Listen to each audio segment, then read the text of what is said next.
few weeks ago, I was back in my home diocese and I was driving along a lonely stretch of country road. And this was at night, about 8 o'clock or so.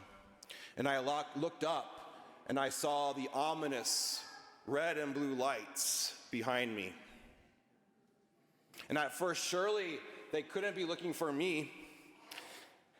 I looked down at my speedometer because that's my first initial reaction to see, okay, how fast am I really going here? And I knew I was in the speed limit. So perhaps the cop is looking for another person. You know that intense moment there, like maybe you just hang on a little bit longer and it's going to go around you. But no, he kept tailing right behind me. So I pulled over, of course, as any good citizen would do. And the state trooper comes up to the car and begins creating some chit-chat with me. He wants to know what like I was wearing my University of St. Mary of the Lake sweater, and he wanted to know what the logo meant. Like, this is not your ordinary stop, because typically if you're speeding or something, they're going to want to talk to you a little bit more. They're going to talk to you about what the infraction actually was. So eventually he made me actually blurt out well, sir, was I speeding or not? And he says, no, your right headlight is out. And after running my license, he let me go and told me to get it fixed. Otherwise, he said, if you don't get it fixed, the cops around here will continue to pull you over until you do.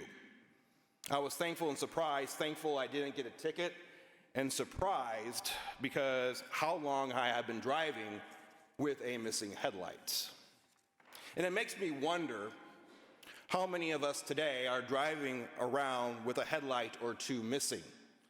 Not in the literal sense, of course, but maybe within our spiritual lives. Having one headlight, one finds themselves struggling in the darkness, and they may not even know, like I didn't know, that one of my headlights was out. And it's not tricky driving around with one headlight. You can still rely on the surroundings, the lights, the passing traffic, the houses off in the distance. But unfortunately, you're going to get pulled over each and every time, at least in the state of Missouri. With two out, you're going to put yourself in danger and others around you in danger. And in that manner, you're sort of stuck. And the reason why I'm talking about headlights is because, interestingly enough, I see Isaiah and Matthew kind of using similar imagery in both their readings today. We see in Isaiah writing, the people who walked in darkness have seen a great light. The people who walked in darkness have seen a great light. And Isaiah is writing about the remnant of the Jewish faithful in northern Israel. And these northern Israelites were conquered by the Assyrian invaders around 720 BC. And those towns of northern Israel included the town of Nazareth and Capernaum, both places we hear of Jesus residing in. And as a result of this invasion, the Jewish faithful in this territory, they were forced into enculturation and take up the pagan gods of the Assyrians. And the Assyrians also forced them into intermarriages, especially in the northern tribes of who we've heard of today as Zebulun and Naphtali. And that creates, interesting enough, a line of descendants that we will know as the Samaritan tribe. The Samaritans, of course, were the ones that the Jewish people detested greatly. But Isaiah, in writing that the people who walked in darkness, these Jewish faithful, this Jewish remnant, have seen a great light, is giving them promise and hope that God's power is greater than the darkness that surrounds them, and assures them that a great light will lead them into abundant joy.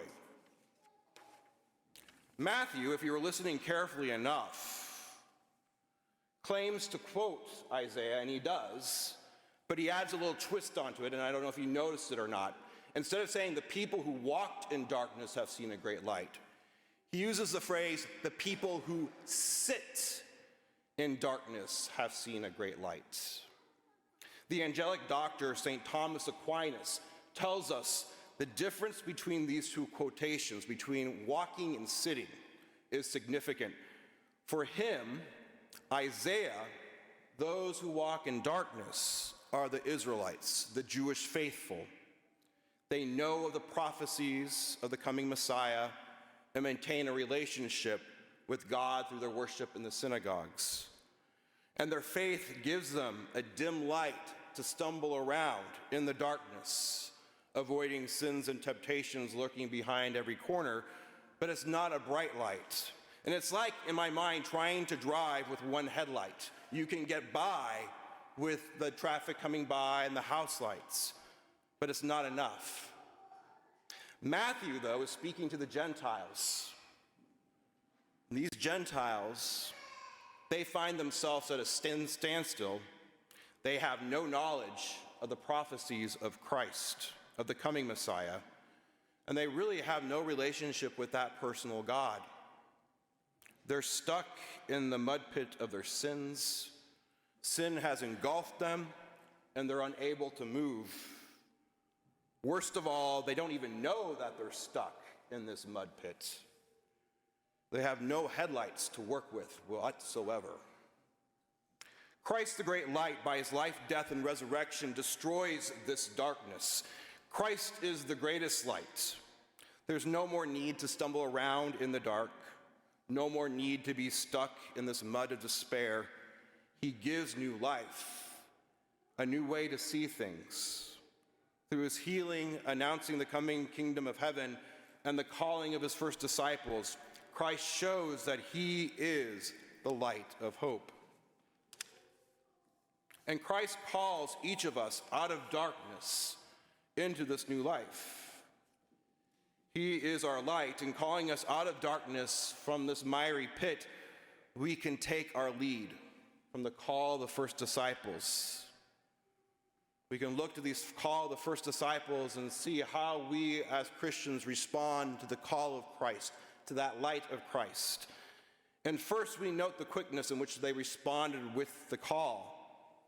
They didn't wait a few more weeks driving around with one headlight.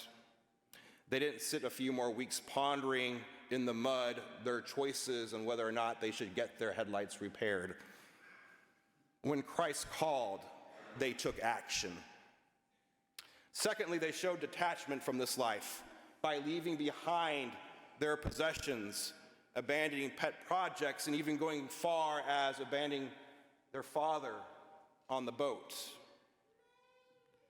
It's a recognition of humility, that nothing in our lives are truly ours, that everything belongs to God.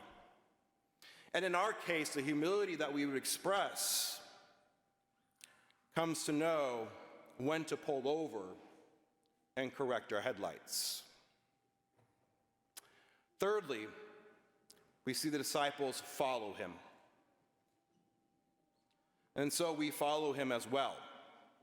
We follow him by imitating him in our lives, making sure our headlights are always working.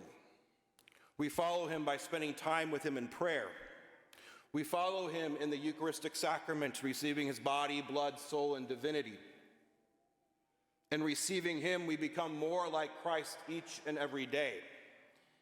And in the sacrament of reconciliation, we receive that outpouring of his love and mercy to cleanse ourselves from sin, and having the headlights we didn't know were out lit up again. Responding to Christ's call and following him is a daily commitment. Sometimes one, or yikes, two of our headlights are out. The messiness and ugliness of life gets in the way, challenges big and small, both at home, work, and school. The loss of loved ones, the onset of some physical or mental illnesses. And it seems in those cases, Christ seems so far away and out of touch. But I can guarantee you he continues to call and to invite us out of the darkness. And here is the crucial key in responding to Christ's call and following his light: friendships, community, and the church and her sacraments. And these And these are the key because these are people, places, things to pull you out of the sinking mud pit we often find ourselves in. And also note that the disciples were called not individually, but in pairs. Peter and Andrew, James and John. So when your headlights begin to fade and the darkness pulls in around you, you have someone there to pull you out of the muck and show you Christ. It even means having someone tell you, hey, your headlight is out, even if that's the state patrol trooper.